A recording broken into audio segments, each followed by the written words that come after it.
British medical council نے senior medical consultant doctor Asif Munaf کو نہ صرف کام کرنے سے روک دیا ہے بلکہ ان کو سٹرائک آف کر دیا ہے اور وہ اب برطانیہ میں ایز اے میڈیکل پروفیشنل کام نہیں کر سکتے۔ ڈاکٹر آصف مناف پر الزام یہ تھا کہ انہوں نے تقریباً 3 سال کے عرصے میں انہوں نے اپنی سوشل میڈیا کے اوپر جو مختلف ٹویٹر اکاؤنٹ اور دیگر جو سوشل میڈیا سائٹس تھی ان کے اوپر انہوں نے مختلف ریسسٹ، سیکسسٹ اور یہودیوں کے خلاف انہوں نے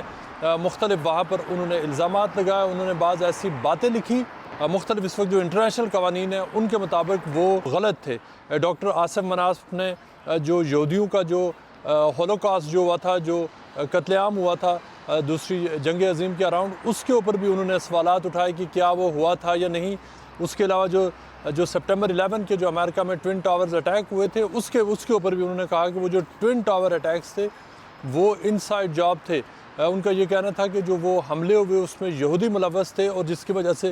ٹوئن ٹاورز گنے اور اس کے بعد وار آن ٹیرر شروع ہوئی۔ ڈاکٹر آصف مناف آج سے کچھ عرصہ قبل جہاں پر جو BBC کا بہت ہی مشہور پروگرام ہے دی اپرینٹس، جس کو کروڑوں لوگ دیکھتے ہیں برطانیہ میں اور برطانیہ سے باہر، اس میں کانٹیسٹنٹ کے طور پر ایک بہت انٹیلیجنٹ، لائق اور ایک بہت شارپ ذہن رکھنے والے ایک کانٹیسٹنٹ کے طور پر سامنے آئے۔ ان کو پورے ملک میں شہرت ملی، لیکن جب شہرت ملنے کے بعد ان کے سوشل میڈیا کو دیکھا گیا تو یہاں کے میڈیا نے وہ مختلف ایسی پوسٹ ہائی لائٹ کی کہ اور جو سوالات اٹھائے گئے کہ جو لارڈ ایلن شوگر کا اتنا بڑا شو ہے اس کے اوپر اسکروٹنی کے بغیر اور ویٹنگ کے بغیر ڈاکٹر آصف مناف کو جانے کیوں دیا گیا۔ اور اس کے بعد برطانیہ کا جو ریگولیٹری باڈی ہے برٹش میڈیکل ایسوسی ایشن، وہاں پر ان کا جو ٹریبیونل ہے وہاں پر مختلف ان کی پوسٹ کے اوپر ان کی ہیئرنگز ہوئیں، ان کے ایک لمبا عرصہ ان کا کیس چلا جس کے دوران ڈاکٹر آصف نے وہاں پر وہ خود پیش بھی نہیں ہوئے اور انہوں نے اپنے آپ کو لیگلی بھی ریپرزینٹ نہیں کیا اور ان کو اب جو میڈیکل رجسٹر ہے اس سے سٹرائک آف کر دیا گیا ہے۔ جو ٹریبیونل کی جو ہیئرنگز تھی اس کے دوران یہ بھی پتہ چلا کہ ڈاکٹر آصف مناف نے جو آج سے تقریباً 1.5 سال قبل انہوں نے کوونٹری کے ایک ہاسپٹل میں جہاں پر وہ ایک لائیو آپریشن چل رہا تھا، وہ بغیر نوٹس کی اور بغیر کسی کو بتائے وہ وہاں سے چلے گئے۔ اس کے علاوہ انہوں نے جب وہ ان کو جو سسپینڈ کیا گیا ہوا تھا اس وقت انہوں نے ایک پیشنٹ کو انہوں نے سک نوٹ بھی ایشو کیا جو وہ نہیں کر سکتے تھے، اور انہوں نے جو ایک موقع پر انہوں نے کہا کہ انہوں نے جو پوسٹ کی وہ یہ سمجھتے ہیں کہ ان کے لیول اور ان کی ایجوکیشن کے بندے کو یہ نہیں کرنا چاہیے تھا، لیکن انہوں نے جو بعد میں جو ٹریبیونل کی جو کارروائی ہوئی جو میڈیکل پریکٹیشنرز ٹریبیونل تھا اس کے دوران انہوں نے انگیج نہیں کیا، نہ وہ خود پیش ہوئے، نہ انہوں نے کوئی صفائی دی، اور اس طرح سے اب ان کو جو مختلف قوانین ہیں ان کی وائلیشنز اور خاص طور پر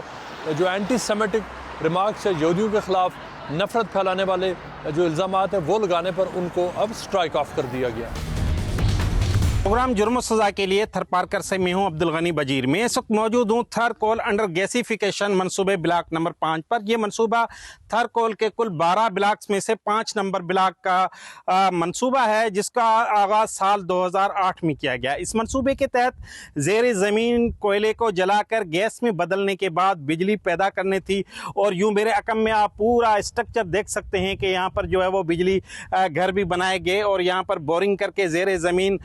کنوؤں کے ذریعے ڈرلنگ کے ذریعے کوئلے تک رسائی کی گئی، اور کوئلے کے بعد گیس جلا کر بجلی پیدا کرنے کے تجربہ کامیاب ہونے کا دعویٰ بھی کیا گیا، لیکن مختلف تکنیکی وجوہات کے باعث اس منصوبے کو سال 2018 میں ناقابل عمل قرار دے کر بند کر دیا گیا۔ اس منصوبے کی بندش کے بعد اس کو سندھ انرجی ڈپارٹمنٹ کے حوالے کیا گیا اور جس کے بعد سندھ کول اتھارٹی کے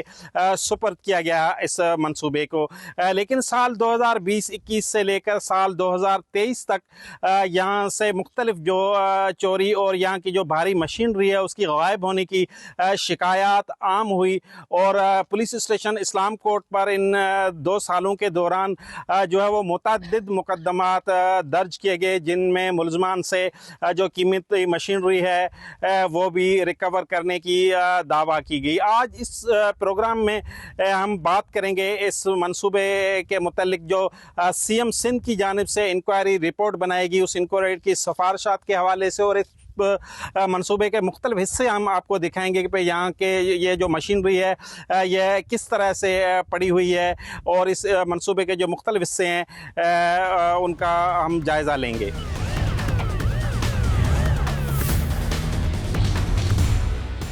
इस मंसूबे की जो बोरिंग के वॉयल्स हैं और जो बिजली घर का मंसूबा था उसकी साइट हमने आपको दिखाई, जहां पर किसी किस्म की कोई चार दीवारी नज़र नहीं आ रही थी। और इस वक्त मैं मौजूद हूं इसी मंसूबे के दूसरे सेक्शन जहां पर एडमिनिस्ट्रेशन की ऑफिसेज और दीगर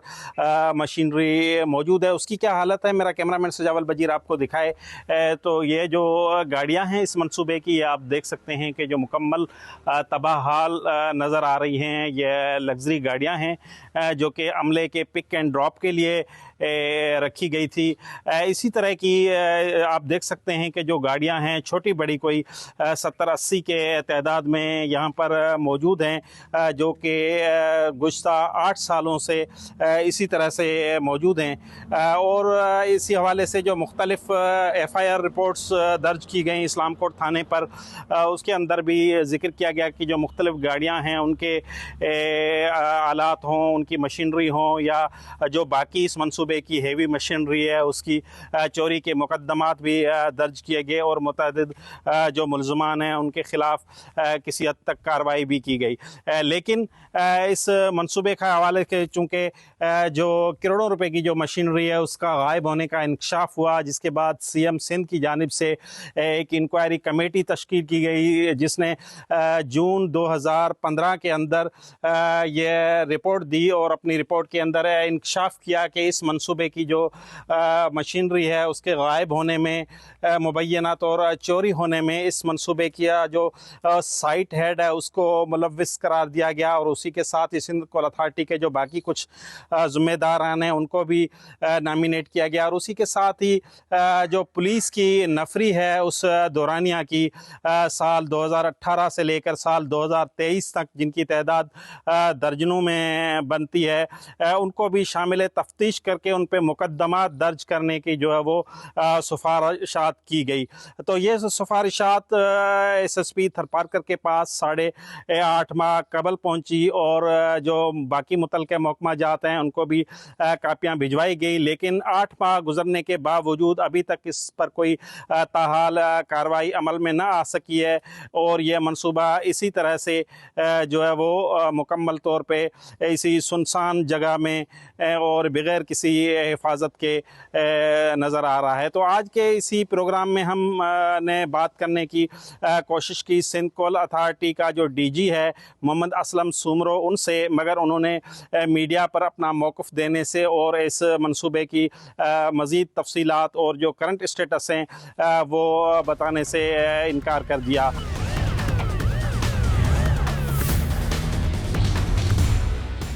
थरकोल अंडर गैसिफिकेशन प्रोजेक्ट के मुतालिक सिक्योरिटी का एक पहलू है, उसके मुतालिक हम बात करेंगे SSP थरपारकर से। और मैं इस वक्त मौजूद हूँ SSP थरपारकर की ऑफ़िस में, और उनसे जानेंगे UCG प्रोजेक्ट की जो करंट सिक्योरिटी है और जो सिचुएशन है उसके मुतालिक। अस्सलाम वालेकुम सर। वालेकुम अस्सलाम जी। गनी भाई, बड़ी मेहरबानी आपने जो है वो इस मौजू पर बात की। अंडरग्राउंड कोल गैसिफिकेशन ये प्रोजेक्ट जो है वो फेडरल गवर्नमेंट का था। 2018 में ये सिंध गवर्नमेंट के हैंड ओवर हुआ, और सिंस देन जब ये हमारे हैंड ओवर हो गया तो फिर सिंध कोल अथॉरिटी ने इसकी कस्टडी ली अपने पास, और इसके इनर पेरीमीटर के अंदर जो सिक्योरिटी थी, क्योंकि ये प्रोजेक्ट आपने भी इसको अगर देखा होगा तो ये 3 मुख्तलिफ साइट्स पर जो है वो मुहित है, और इसकी जो इनर सिक्योरिटी थी वो इन्होंने एक security company, private security company को हायर किया था, अल-हतफ को। उनके गार्ड्स जो है वो वहाँ पे तैनात थे, जबकि जो डिस्ट्रिक्ट पुलिस थी वहाँ पर उनकी आउटर पेरीमीटर जो रोड्स, रास्ते जो कि मुख्तलिफ तहसीलों की तरफ जाते हैं, उन रास्तों की कवरेज जो है वो डिस्ट्रिक्ट पुलिस के ज़िम्मे थी। और 2018 से फिर ऑनवर्ड्स इसी अरेंजमेंट के तहत जो है वो सिक्योरिटी चाहिए। 2023 में जो है यहाँ पे जो है वो थेफ्ट का इनके इंसिडेंट्स होना शुरू हुए, जिसकी फिर पुलिस ने बर वक्त FIRs भी की, कुछ इसमें छोटी मोटी रिकवरीज भी हुई थी। तो इन टोटल इसमें 18 जो है FIRs हुई चोरी की, जिसके बाद फिर चीफ मिनिस्टर इंस्पेक्शन टीम ने जो है इसका पूरी इंक्वायरी की, और इस इंक्वायरी में उन्होंने जो प्रिंसिपल अक्यूज था वो उस वक्त का जो कस्टोडियन था, जो डिप्टी डायरेक्टर। अच्छा, ये बताइए इंक्वायरी कब हुई? ये इंक्वायरी हुई है जून 2025 में। 2025 में ये इंक्वायरी हुई। जब ये इंसिडेंट्स हुए और रिपोर्ट हुए मीडिया में तो फिर इसकी इंक्वायरी हुई। इंक्वायरी में उन्होंने जो प्रिंसिपली अक्यूज़ किया, जो चार्ज किया, उसमें डिप्टी डायरेक्टर उस वक्त के तारिक कल्लू साहब, उनको उन्होंने चार्ज किया। और जो इसकी सिफारिशात थी वो फिर उसकी कॉपीज़ हमारे पास भी आईं कि आप इसमें जो भी इन्होंने, इसमें एक स्क्रैप डीलर था उसका नाम भी आया था, जो परचेज़र था, रिसीवर था स्टोलन प्रॉपर्टी का, जो कस्टोडियन था उसका तारिक कल्लू डिप्टी डायरेक्टर, उसको उन्होंने अक्यूज़ किया। जो प्राइवेट सिक्योरिटी फर्म थी उसके एहलकारों को, कुछ कोल अथॉरिटी के कुछ एहलकार थे उनको उन्होंने अक्यूज़ किया। और जो वहाँ पे आउटर पेरीमीटर पे कुछ पुलिस एहलकार थे उनको भी उन्होंने कहा शामिल तफ्तीश किया जाए। तो वो रिकमेंडेशंस जो थी वो हमारे पास आई जुलाई अगस्त के महीने में, जो फाइनल रिपोर्ट थी। तो इस पर रिसेंटली जो है वो हमें ये रिक्वेस्ट भेजी गई थी सिंध कोल अथॉरिटी की तरफ से कि इन पर जो है FIR दर्ज की जाए और कानूनी कार्रवाई का आगाज़ किया जाए। तो हमने जब लीगल ओपिनियन इस पे लिया तो क्योंकि इसमें पब्लिक सर्वेंट्स की इन्वॉल्वमेंट है और प्रिंसिपल अक्यूज्ड हिमसेल्फ ही हैपन्स टू बी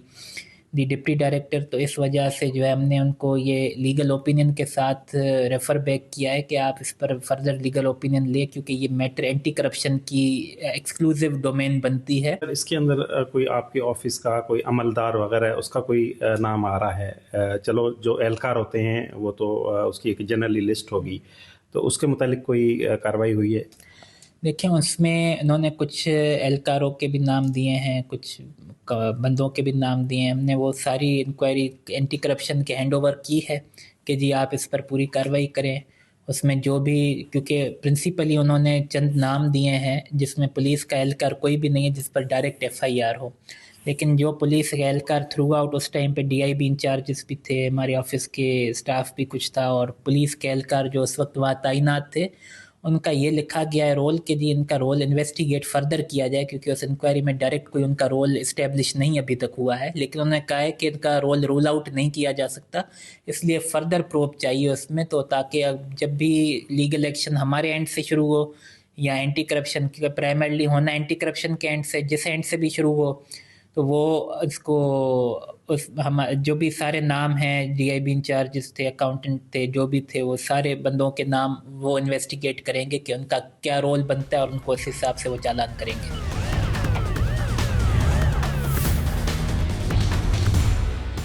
इस मंसूबे के मुतालिक SSP थरपारकर का आपने मौक़िफ़ सुना। इस मंसूबे पर जो पुलिस की सिक्योरिटी थी उसको तो दिसंबर में तब्दील किया गया, लेकिन जो निजी कंपनी की सिक्योरिटी है वो वही मौजूद है, जिसके मुतालिक CM सिंध की इंक्वायरी कमेटी के अंदर सिफारिशात की गई थी कि जो निजी सिक्योरिटी कंपनी है उसको भी ब्लैक लिस्ट किया जाए। लेकिन ताहाल इस इंक्वायरी रिपोर्ट के मुतालिक कोई अमल दरामद सामने नहीं आया है, ना ही इस मंसूबे को मुस्तकबिल में महफूज बनाने के हवाले से कोई खातर खा इंतज़ामात दिखाई दे रहे हैं जिससे ये जो करोड़ों के असासा जात हैं वो महफूज रह सकें।